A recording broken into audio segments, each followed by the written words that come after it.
What's up, everybody? You're listening to Obsidian Radio, the voice of the everyday brother. I am your host, Mumia Obsidian Ali, and it is December 8th, Friday, 2017. Welcome to the program. Glad you can make it, and thank you for listening. I so greatly and deeply appreciate it. 24 minutes past the rush hour and 35 degrees and cloudy here in the city of brotherly love, the 215, the Illadelph home of yours truly, the cerebral one, as many of you refer to yours truly as, here in Philadelphia. And I love this city. It's got its problems, got a long history, got a long and illustrious history with respect to black Americans in particular. It will always be home to me.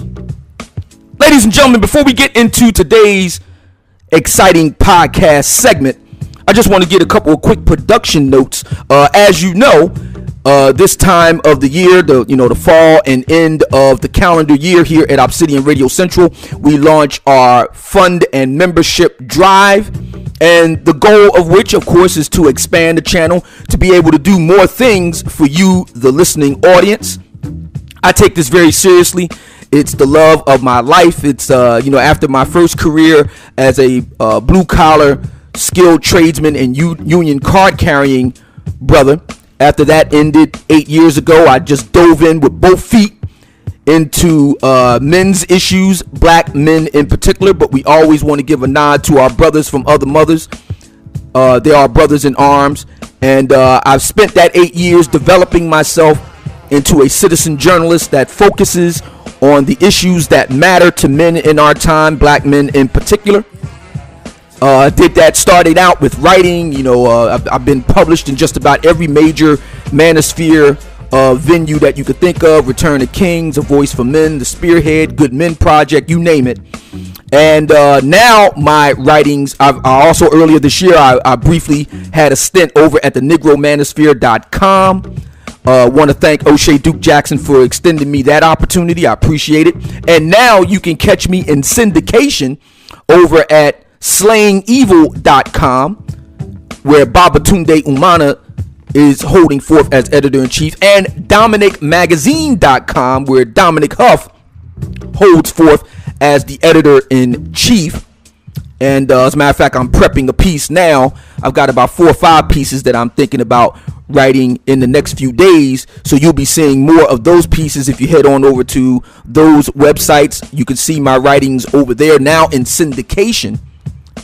But as I was saying, this is the time of year that we do the membership drive, and the goal is to, like I said, expand the channel, expand our listener base. But also, another really important goal this year is to make sure that the books are settled going into 2018.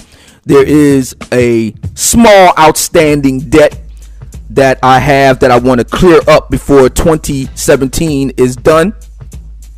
Not a real big amount. It's small. I give all the details in my members only newsletter.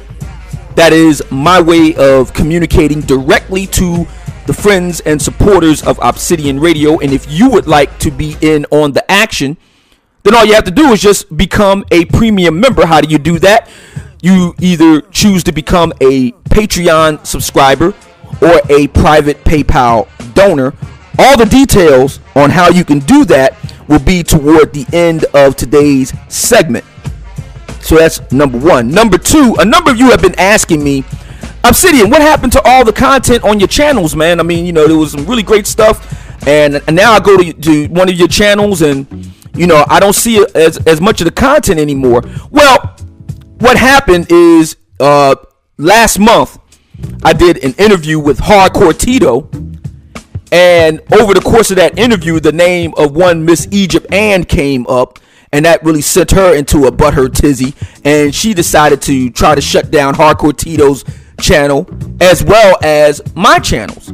So I took the preemptive move of taking down the majority of the content there, because we know how YouTube and Google is firmly in the tank for the Butthurt Bitter Broads of America LLC. We know that they're shot through with social justice warriors. We know that. So I took the preemptive strike move of taking down most of my content, and what I decided to do was make that content available only to my premium members. And I've been under the weather a bit of late, but I have been slowly but surely uploading content and making that available for my Patreon and PayPal premium members.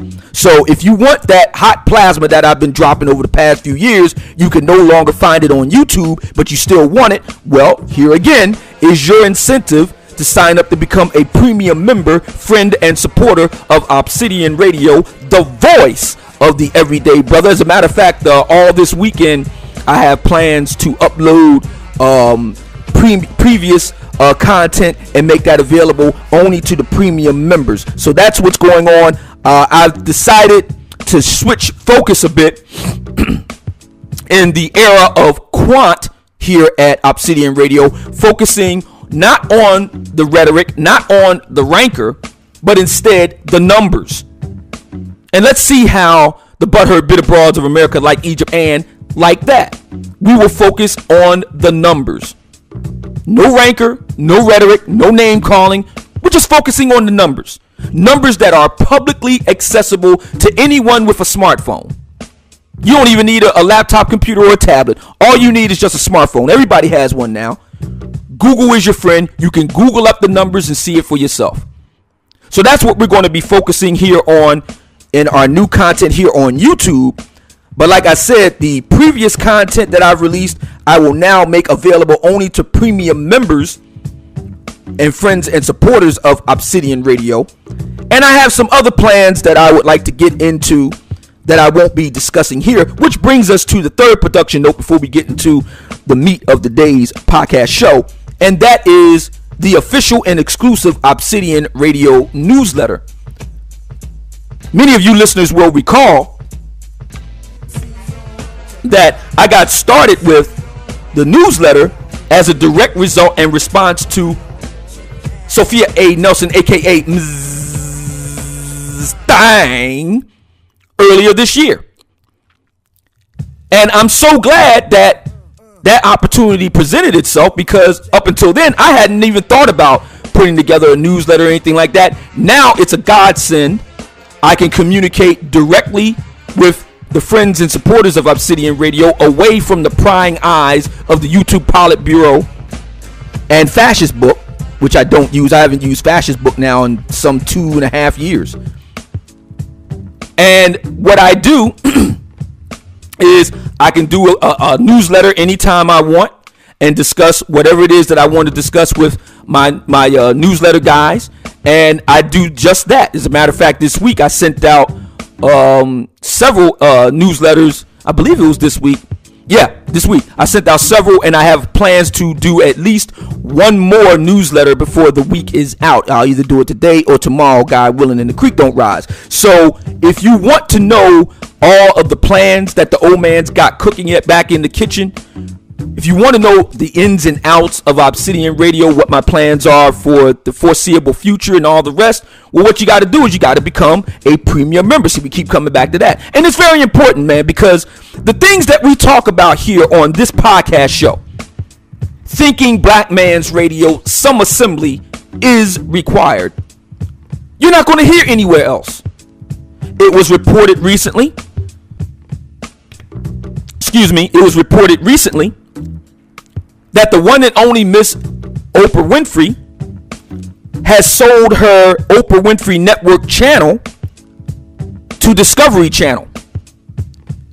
And a number of people have been asking me behind the scenes, what do I think about that? I think that's a smart business move. That's what many businesses do. You will kindly recall earlier this year when Shea Butter CEO Rich Dennis went and expanded his operation. Some would say it's selling out. I just call it good business. That's what you do. You build up a business, and then if you are so inclined, you sell that business to somebody who wants to buy it. That's just the way it works in business.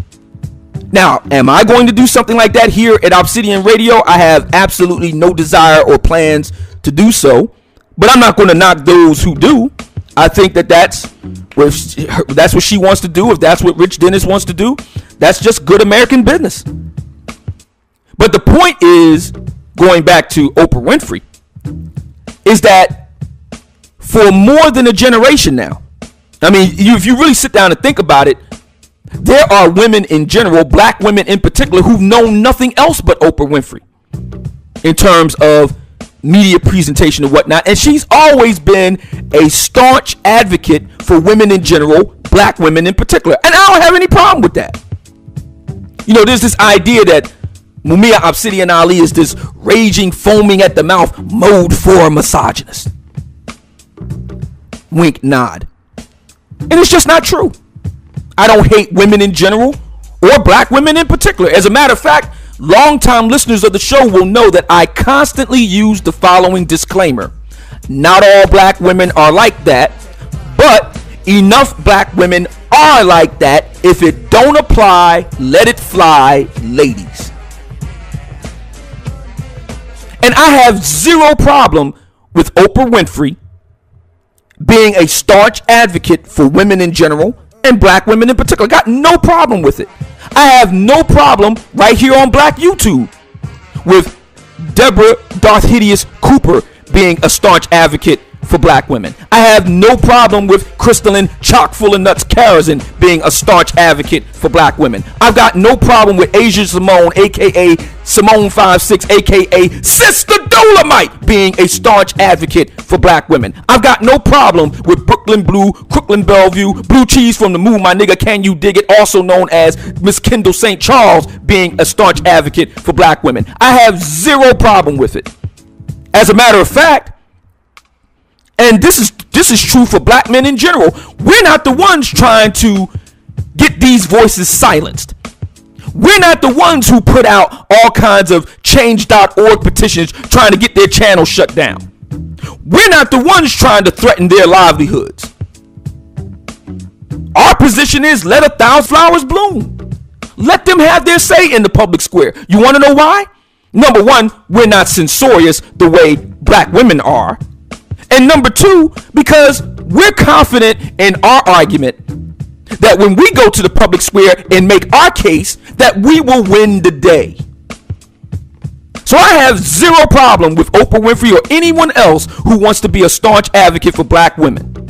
Got zero problem with it. They have a problem with guys like me being a staunch advocate for the everyday brother, and that's been proven right here on YouTube over the past year. So again, I appeal to right-thinking good men. I appeal to you that if you like what you hear on this podcast talk show by an everyday brother for everyday brothers, then what the heck are you waiting for? Become one of the 300 that I need over at Patreon to keep this show on the air. Sign up and become a private PayPal donor where 100% confidentiality is assured. I will destroy every piece of equipment that I have here in both my home studio and my mobile studio that I take on the run with me. I will destroy every piece of it. I will eat every document. Pepper, put a little pepper and salt on it, of course, before I ever let known who my private PayPal donors are. That's how much I am committed to 100% confidentiality. If you like what you hear on this show, then support the show with your wallet. I say all the time, and I've been meaning to do this podcast. I know I've been saying this for the longest time, but I am going to do it before the year is out, God willing, and the creek don't rise. I always say that men in general and black men in particular have 4 major locuses of personal power right at their own fingertips, and they don't even know it. They have the power of their feet. They have the power of their wallet. They have the power of their vote, and they have the power of their dick. They have 100% control over what they do with these 4 areas in their life. And I say that the power of the wallet is in many ways even more powerful than the power of the vote. Because you are literally voting with your dollars and cents what you deem to be a priority. Well, if you think that having smart, intelligent, insightful, and incisive commentary designed by an everyday brother and caters to everyday brothers, if you think that's something that's important, then you need to support it where it counts.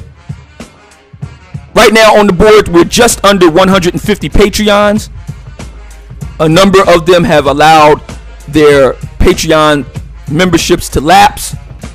If you want to still become a Patreon, if you want to help yours truly make the 300 number, I welcome you aboard as a brother in arms. Once again, at the end of this segment, I'm going to be talking about the precise details as to how you can make that happen. If you are a individual who works in a respectable job and have concerns about public giving, well, that's what the private PayPal option is for. It's optimized for you. So again, we're in the fall membership drive here, looking to balance the books. I explain all of the details in the newsletter.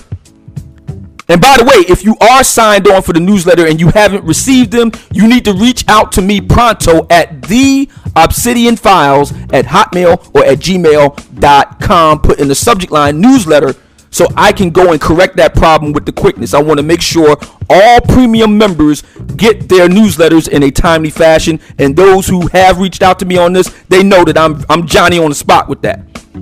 So if you haven't received your newsletters, you need to reach out to me with the quickness. Let me know so I can correct that problem, because I want to make sure that my major way of communicating with the friends and supporters of Obsidian Radio get their communiques in a timely fashion. So I just wanted to put all that out there.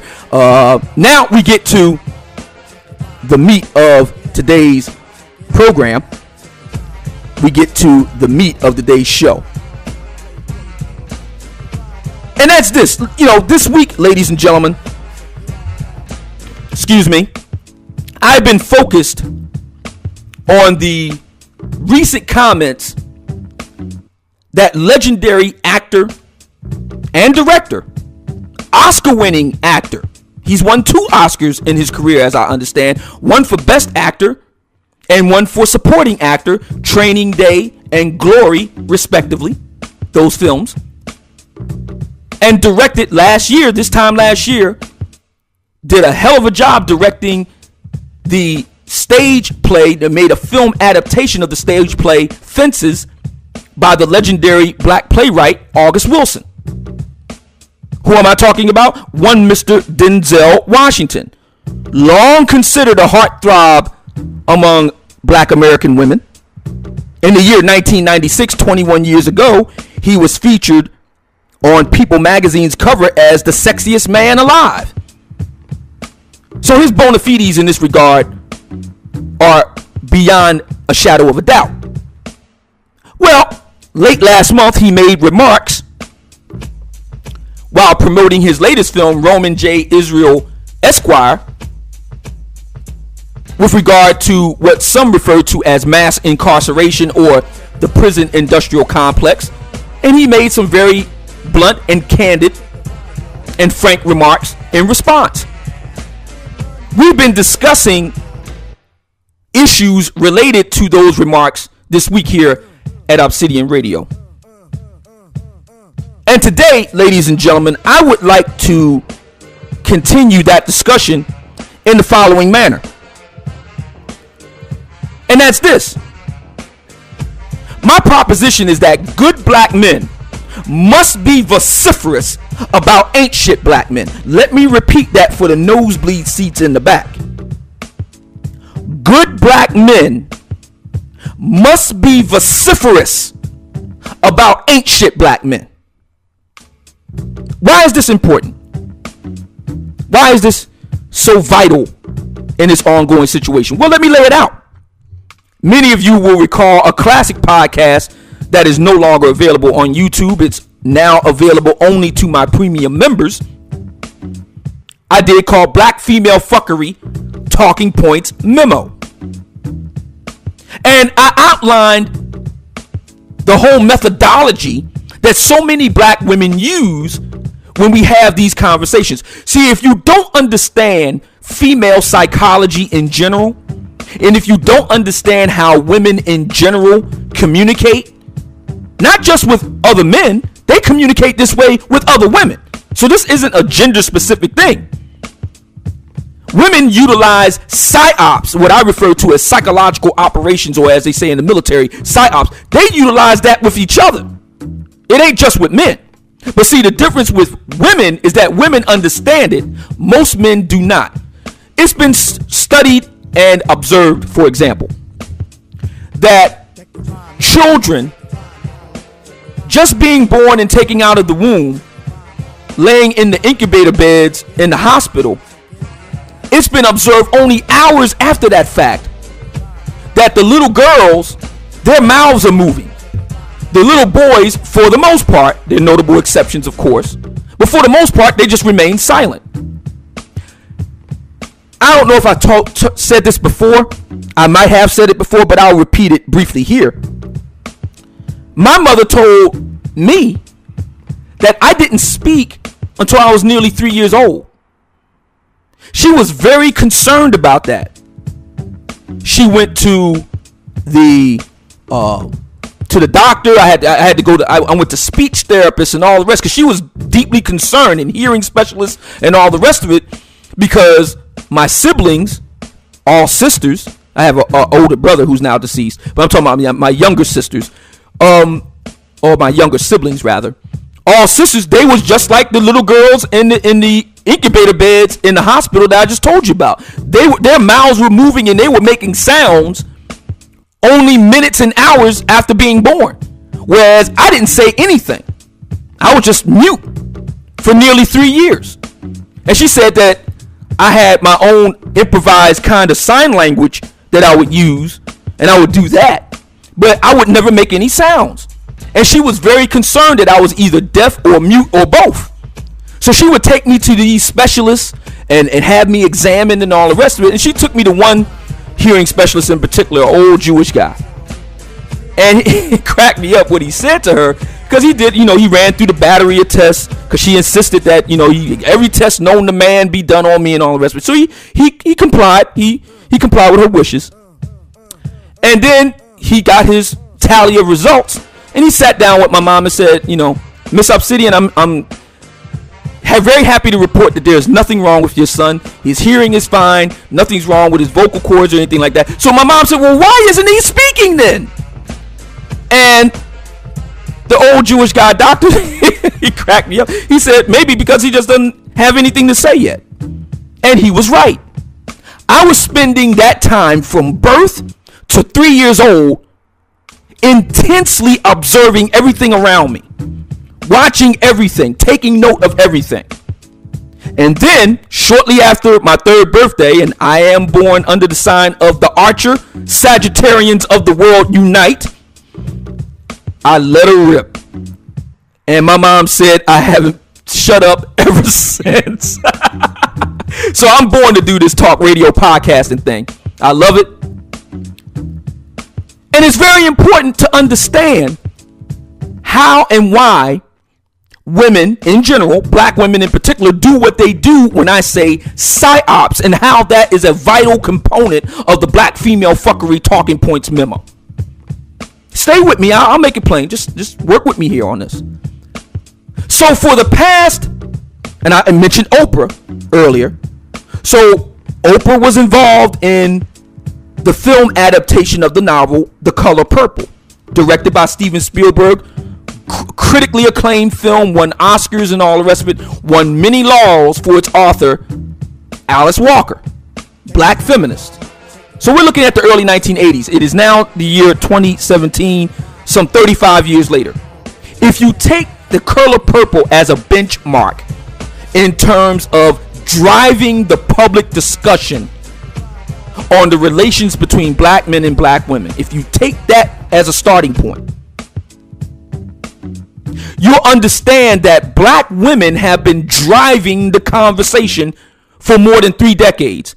Everything in that so-called, I call it a non-versation, because it's never been a true conversation, because black men until very recently, and I say within the last decade, black men have never really been able to have an honest and fair voice at the table. The black men who were allowed to participate did so under the proviso that they would join in on the notion of black men ain't shit chorus. So for 35 years, black women in the form of Oprah Winfrey, in the form of Alice Walker, in the form of Toni Morrison, in the form of Bell Hooks, in the form of Patricia Hill Collins, in the etc. et al. They have been driving the conversation, or what I refer to as the non-versation. It has been a unending, unyielding assault on black men at large.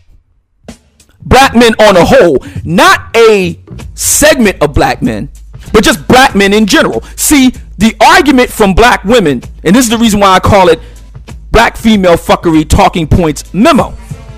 This is the reason why I call it psyops.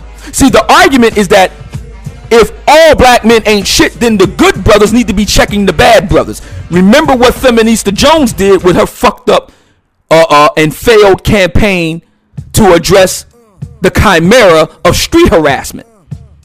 You okay, sis? The shit went over like a lead balloon, and rightly so, because brothers was like, wait a minute, I don't do that, so it's not my problem. I don't do that. I don't hang with brothers who do that. So no, I'm not going to go around being Captain Save them. No. She wanted to try to shame the good brothers into straightening out what she would deem to be the bad brothers. This is a very common tactic among black women. We see it play itself out right here on Black YouTube. I need not mention the culprits. We all know who the usual suspects are. They're right here on Black YouTube. That is a very common tactic. And that's something that we have to push back against, my brothers. So the premise, one of the major premises, if you will, of black female fuckery is the idea that if there is such a thing as a good black man, then they need to be checking other black men. Note how they never apply that argument to themselves. You need to be checking your contemporaries for thee, but not for me. Notice how the very same black women who use this, they don't go and check other black women doing all kind of black female fuckery, now do they? No, they only demand that black men do it for other black men. That's number one. Number two, black female fuckery talking point number two. And this is something else that you can find in evidence right here on Black YouTube. Again, I need not mention the names of the usual suspects. We all know who they are. Many black women will assert that there's no such thing as a good black man. They're all the same. That was the underlying argument, the unspoken word, if you will, of The Color Purple, which itself was a novel written in epistolary form. Look it up. It wasn't based on actual data and statistics. No, it was based on narrative. Notice how that word narrative has become the coin of the realm now in our time. And what is a narrative? A narrative is telling a story, man. You can just make up shit. This is the reason why what I do here at Obsidian Radio is so important, because we don't do narrative here. We do data. We do research. We do sources and references that are publicly accessible that anyone can go back and check. That's what we do here. We don't do stories. A lot of black women get over on the psyops by using a combination of narrative peppered with intersectionality. And what is intersectionality? That too made up by a black woman, Professor Crenshaw, Kimberly Crenshaw. What is that argument? The argument is that black women are a big victim. They're a victim because they're women. They're a victim because they're black. They're a victim because they're poor. They're a victim because they're fat. They're a victim because they have babies by different baby daddy. Ever the victim. Black woman, ever the victim. That's the argument. Because women know that they can always, if they can't get over on merit or beauty or any other metric, they can always get over on sympathy. Psyops. Black female fuckery talking points memo. These are the things that good black men have to understand about how female psychology works and how it expresses itself, how it manifests itself in terms of real world communication. If you don't understand these things, everything else will only serve to confuse you. To paraphrase the famous claim by our famous black scholar Neely Fuller. If you don't understand the inner workings of black female fuckery, then everything else that you think you understand about the inner workings of black, female, and male gender relations in 21st century black America will only serve to confuse you. You have to understand how it works. I have devoted my life to understanding black female fuckery. This is the reason why I get the ire of so many black women. Because as that one alien woman said in the John Carpenter film starring the late great wrestler Roddy Piper, They Live, said, I got one who can see. And that is the key word of Sagittarius, by the way. I see. See, I see the fuckery that they do. I see it. And I call them on it. And that brings us back to today's topic. Good black men must be vociferous. Look it up. You must be vociferous and about ain't shit black men. Why is that so important? How does that play into black female fuckery, talking points memo, and psyops? Well, let's look at that. It plays into it because black female fuckery can only work when good black men say and do nothing. Let me repeat that again for the nosebleed seats. The reason why good black men must be vociferous about ain't shit black men. It's not enough to just simply vote with your feet. See, this is what a lot of black men do. Because a lot of black men have been cowed by black women. We accept the argument that black women are always the more vocal of us. We accept the argument that they just going to do what they do and the only thing we can do is just accept it. No! You have to shout their asses down. Shout them down. Shut them down. Be vocal. Say it with your chest, nigga. Shout them down. Roar at them like the lion that you are. There's no pacts between lions and men here. Shout them down. That's what we must do. We must do this. It must be vociferous. It must be muscular in our denunciation of ancient black men. Because black female fuckery can only work when good black men say nothing. It's not enough for you to vote with your feet. You have to be vociferous about why you're voting with your feet. Tell them why you're voting with your feet. They have to hear it. They have to hear it. Again, look at what happened right here on Black YouTube. Look at the lengths to which black women went to try to shut me and other black male brothers in the brother man regiments here on YouTube down. That tells you right there that what I'm saying is some powerful shit that they don't want to get out. That tells you right there. That's proof if there ever was any of what I'm talking about here. Speak up. Speak on it. Black female fuckery depends on your silence. And you know what they say. Silence infers consent. See, when you're silent as a good black man and you're silent, you know what you're doing? You're actually giving running room to black female fuckery. Let me say that again. When you as a good black man remain silent, what you're doing is you're giving running room to black female fuckery. Now, what do I mean by that? See, black women can use the silence of the majority of good brothers, and we do know now. We have evidence that the brothers that are good black men are in the majority, not the minority. It's the other way around. It's the minority of black men who ain't shit. We know that now because we done start putting comp stat on these bitches. So that's how we roll here at Obsidian Radio. We don't do what mama and them said. I heard it at the barbershop. Oh, girlfriend told me at the hairdresser. I saw it on a Facebook post. Fuck that. We do stats and data here. And we know for a fact that good black men are in abundance. We know that. We have the numbers bearing it out. It's only a small percentage of black men who ain't shit. Okay? But see, black female fuckery depends on the majority of good brothers remaining silent. That way, when they go and do their shit with the ain't shit black men and shit invariably blows up in their face, then they can then use that guilt on the good black men. And because until very recently, black men have not been armed with the facts and the information,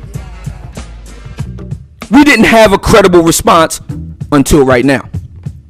Now we have a credible response. Now you see the reason why when Egypt Ann decided to come at my neck, I said, okay, we just shift it up. We just switch it up. See, I used to play baseball in high school. I was a shortstop and catcher. I know I was never a pitcher. But since I played catcher in high school baseball, I understand the mentality of pitchers.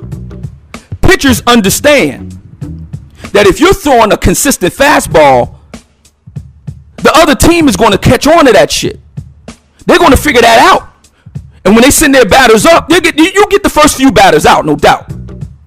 But eventually, the batters will start figuring that shit out. The manager on the other team will say, man, you got to switch this up. He's going to hit that fastball. So we're going to come up with countermeasures to come with that. So a smart pitcher understands that they got to switch that shit up. And what does the catcher do? What does the catcher do in baseball? The catcher actually assists the pitcher in what pitches to throw to get that batter out. So what do you think I was doing when I was playing catcher? See, I never pitched in baseball in high school, but I was a catcher. I was actually giving signals to the pitcher to switch it up. So when Egypt and these other butthurt bitter broads of America LLC come from the O man, all I do is just switch it up.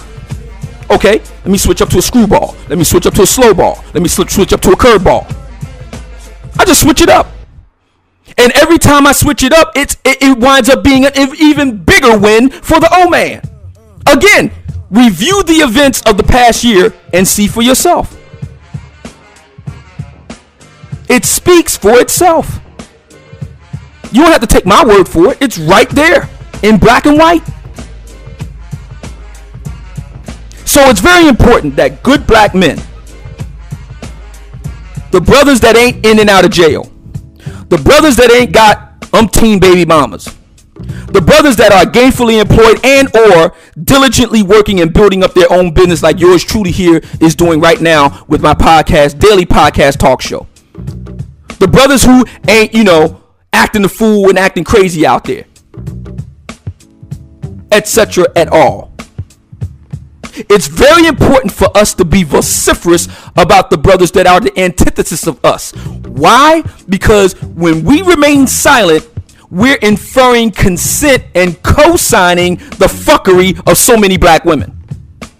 When we are vociferous and drawing that bright line in the sand, say, oh, he ain't me. I ain't associated with dudes like that. Don't lump me in with dudes like that. Those are them. So if you got a problem with certain black men, you need to go and see them. Not me, because I don't do that. I don't roll with men who do that. I don't condone it. I don't endorse it. I don't want it around me. No, you got a problem with those black men. You need to go over there and see them. See, then it puts black female fuckery on its heels. Number one, it forces them to confront the fact that they like fucking with black men who ain't shit. And number two, it gives black men psychic satisfaction. You see, you got to understand the mind. See, I devoted my life to understanding the mind and how the mind works. Self-esteem is a very real thing. And see, the way it's talked about in the public square in American life, it's usually applied to women, but it also applies to men as well. See, a lot of black women want to lower the self-esteem of black men in general. Good black men in particular. They do. They want to lower it. This is the reason why if you listen to black women talk, they will say so many things about black men in general. And notice again, when we have our harsh critiques about black women, they're vociferous about making distinctions. Not all black women are like that. Y'all bash black women. That sort of thing. But when they talk about black men, they don't make any distinctions. All black men ain't shit. Y'all black men do this. And see, that lowers the self-esteem of good black men. We then accept and say, oh, okay, when they start talking shit about ain't shit black men and want to extrapolate that to the good black men. No, fuck that. No, it's the ain't shit black men that you got caught up with. You need to go and see them. Don't bring that shit over here, because I ain't got nothing to do with that. I don't roll with guys who do that. I don't associate with men who do that. I don't condone it. I don't endorse it. So no, you're literally barking up the wrong tree, sister. You need to go over to those ain't shit black men that you've been fucking with all your life and take it to them. Good luck with that. That's what we need to be doing. Here's another thing that GBMs, good black men, must do. And you see, I try to, I don't consider myself a leader, but just for lack of a better way of putting this, I try to lead by example. I try to lead by example. So if I say black men must use 21st century technology, but I'm still using shit from the 20th century, how's my credibility going to be on that point? On the other hand, if I make the following proposition that black men must use 21st century technology, and you seeing me utilizing that every day, then again, how is my credibility on that point? If you've noticed over the past month, I've switched up the focus. I've gotten much more laser-like in my focus in terms of using data, statistics, sources, citations, all of which are publicly accessible. I mean, you don't have to have, a secret squirrel decoder ring in order to get this, or some kind of special handshake. No, you can go right up on Google and get the sources for yourself. Many of you know I pride myself 99 times out of 10, 99% of the time, you go right in the comments section and you can see my sources being listed. It's right there. And if you've noticed, you've seen the drop off in the representatives of the Butthurt Bitter Broads of America LLC coming to this channel. Because what can they say in the face of empirical evidence? What can they say? There's nothing to say. See, that's how I like to roll. I just like shutting motherfuckers down. No response from you. That is the proper response. No response from you, sister, because there is nothing you can say. Nothing rational. Nothing that makes you look like a thoughtful human being. Now, if you want to say something to make you look like a wet spanked ass, go ahead. Be my guest. But if you want to say something that makes you look like a reasonable, intelligent human being in the 21st century, no, there's nothing you can say other than to say, yeah, I agree with Obsidian, he's right. See how that works? This is the reason why none of them broads want to debate yours truly.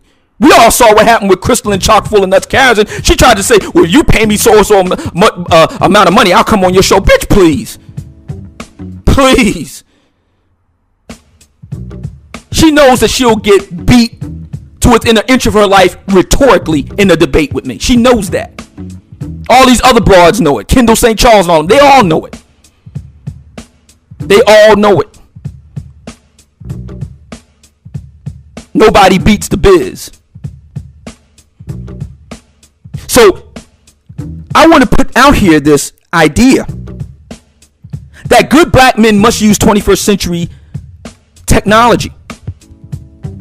We got to get out of the old thinking of the past, of relying on what Day Day and them said at the barbershop. No, we got to get out of that.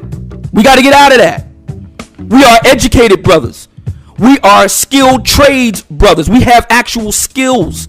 We are thinking black men. It's time that we started acting like it. That's why I say about Obsidian Radio, the tagline here is thinking black man's radio. Some assembly is required. What do I mean when I say that? Some assembly is required. You must do your homework. That's what I mean by that. You just don't simply just turn on the radio here at Obsidian Radio and you just tune in and that's it. No, you actually listen with your thinking cap on, and then after you get finished, listen, let me go and look that up, man. Let me go and look up what the brother was talking about there. Oh, okay. I see what he's saying here now. So now you are properly armed. When you go out into the world and engage black female fuckery out in real time, you have the tools and the weaponry to counteract that shit. When they start saying, well, black men abandon their homes, you can say, oh, hold on a second, sister.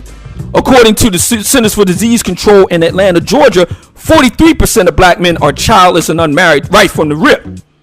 Another 30% are married with children. That leaves 27% of black men who are unmarried and with children. And of that number, once again, the CDC says that black men are the most involved dads of all. Charles Blow of the New York Times, he wrote about this only a few years back. So we have major cultural sources like the New York Times and U.S. government statistics in the Centers for Disease Control saying that black men, regardless of marital status, are the best dads of all. So when you're talking about black men who are abandoning their kids, who are you talking about here? They're somewhere in that 27%. They're not in the 30% of black men who are married with kids. And they're not in the 43% of black men who are childless and unmarried. So who are you talking about here? You're talking about a statistically numerical minority of black men. That's who you're talking about. So no, sis, you can't say these black men or y'all black men. No, what you need to be saying is this small number of black men who ain't shit that I got caught up with. See, put that on them bitches and see the reaction. Put that on them at your holiday gathering. Don't go in there leading with it. Just wait for the conversation to come up. Because we all know that when black women and black men get together, relationships are going to come up. We all know that. And when it does, and when you hear black women saying, well, y'all black men, that's your cue right there. Bam! The old man has given you the photon torpedoes and post-phase cannons to knock that shit right out of the sky. Right there, right from the rip. Try it with your friends. You're going to love the reaction you get from the sisters who try to do that shit. And we can go right down the line. Let's talk about crime. Let's talk about it. And when I say crime, I'm not talking about Bernie Madoff. I'm talking about homicide, attempted murder, aggravated assault, rape, attempted rape. Let's talk about it. See, this is something that nobody in Black America wants to talk about. The truth is that the crime in Black America is being committed by a small percentage of black males. Most black men are law-abiding. That's a fact. Just because it's not, publicly spoken about doesn't make it less true. It just means we don't like talking about it. I'm going to tell you the reason why we don't like talking about it. Because a lot of black women know that if we start talking about the truth and the facts, it's going to make them look bad. By the way, brothers, on this crime piece, and I'm going to be devoting more space to this topic, we got to get away from associating and feeling sorry for brothers that's in jail. So the simple truth is, if you're in jail, there's a real good reason for it. And as Heather McDonald, yes, I'm going to mention her again, as Heather McDonald, author of the book The War on Cops, senior fellow at the Manhattan Institution, as she has pointed out with stats and data, including that coming from Harvard University economics wonder kid, Roland Fryer, protege of Professor Glenn Loury, who is the Merton Stoltz Professor of Economics at Brown University, has said in a study that was published in the New York Times Magazine. If you're a brother and you're in jail, there's a real good reason for it. You worked really hard to be in jail. As a good black man, I don't associate with brothers that are jailbirds. I don't get down like that. So again, you're barking up the wrong tree, sis. You need to be talking to those minority of black men who are in and out of jail. Not me, and not brothers like me. When you say that with that type of language, with authority, and speaking from your chest with it, you shut all the bullshit down. You just shut it down. What are they going to say? Again, what are black women going to say in response that makes them look like a thoughtful human being in the 21st century? What are they going to say? Now, to be sure, they can spout some shit out the side of their neck and make them look like the wet, spanked asses that a lot of people assume that they are. They can do that. Be my guest. But if they're going to say something that makes them look like a thoughtful human being, what are they going to say in response? There is nothing to say. Because the stats and the data back you up. It's only a small percentage. That's the reason why I use that word comp stat. Look it up. Look it up. That is a computer algorithm program that specifically targets exactly who are the people that are creating the problems in America's major cities along law enforcement and criminal lines. And that's what we've been doing here at Obsidian Radio in this ongoing conversation between black men and black women with regard to gender relations, which is the fulcrum of a black community. Ever notice that people, that all these pro-black people talk about community and they don't ever talk about the relationship between black men and black women? Where do communities come from? What are they made of, man? Community starts, like Denzel Washington said, it starts in the home. He's right. That's where community starts, bruh. Or the lack thereof. It starts between the relationship between black men and black women. If that shit is fucked up, then is it any real surprise or shock that the community is fucked up? Thinking Black Men's Radio. Some assembly is required. So that is my argument, my brothers. A, good black men do exist. We have statistical, empirical evidence that proves it. B, good black men must not be ashamed. I'm going to use the Bible now. We must not be ashamed by rightly dividing the word of truth. Be proud of the fact that you're a good black man. Be proud of the fact that you ain't in and out of jail. Be proud of the fact that you ain't got baby mamas running around. Be proud of the fact that you don't beat women from pillar to post. Be proud of the fact that you're gainfully employed and or working toward a business and building something and making something out of yourself. Be proud of that, black man. You should be proud of it. You should be. Don't let these heifers try to take you down on the basis of the actions of a few. No. Stop trying to associate yourself with miscreants, misanthropes, criminals, knuckleheads. They ain't you. And truth be told, if they had the opportunity, they'd get your ass too if they could. You have to make a huge fluorescent bright line between you and them. If the sisters want to defend that fuckery, be my guest. But you don't co-sign that shit. And black men must use 21st century technology in this ongoing conversation between black men and black women. Black women come up with their black female fuckery talking points. We use CompStat on their asses in response. CompStat meets black female fuckery. Who wins? Like I said in yesterday's show, and as I've been saying all along here at Obsidian Radio, the jig is up, ladies. The bridge is over. We're in a whole new dispensation of time now. We got the internet. We got social media. We got smartphones. Brothers are talking not just to other brothers from around the world and throughout the Gamma Quadrant. We're talking to our brothers from other mothers too, and they are listening. So we're in a whole different period of time here. And piece by piece, like the layers of an onion, we're peeling back all of the fuckery and exposing it to the light of day. Because they say that the best disinfectant for anything is sunshine. We're just shining a bright light on this.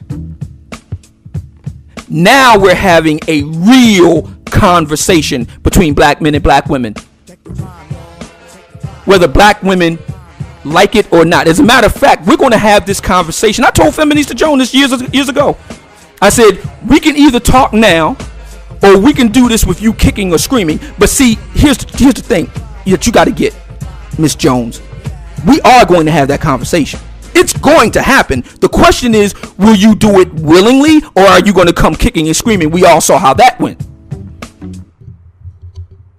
Because black women, as my great dearly departed grandmother always said, soft head make a soft, hard head make a soft behind. So we saw how that went. And there are others of the usual suspects I need not mention. The real conversation between black men and black women is finally starting to happen now. And look at black women in the aggregate. They're coming along, kicking and screaming. Again, look at the events right here on Black YouTube of the past year. Right here in 2017. It speaks for itself. Speak up, good black man. Don't be ashamed of being who you are. And stop allowing other people read black female fuckery to define the parameters of the debate. Speak up with your chest and be proud of it. You're listening to Obsidian Radio, which is 100% supported by listeners like you. And if you like what you heard on today's podcast talk show heard only on YouTube, then what the heck are you waiting for? Put 5 on it and become one of the 300 Patreons I need to stay on the air getting bigger and better. All the details are going to be on my Patreon page, www.patreon.com/Mumia Obsidian Ali. For those who wish to become private PayPal donors by signing up and becoming soldados in the invisible army here at Obsidian Radio, the voice of the everyday brother, all you need to do is contact yours truly first at theobsidianfiles@hotmail or at gmail.com. Put in the subject line donations, and I'll be sure to walk you through from there. $5, $5,000. You give whatever you think the show is worth on a recurring monthly basis. I so greatly and deeply appreciate that. Please don't forget to like, share, and subscribe this and other channels in the Obsidian Media Network universe. Please don't forget to bang the bell so you always know what the old man's got cooking behind the scenes. Finally, please don't forget to share this podcast with a brother that you know, love, and respect. The life you save may very well be his. My name is Mumia Obsidian Ali, a good black man holding forth and ain't ashamed to say so, you comp stat ridden bitches. Stay tuned. We will be back. Peace.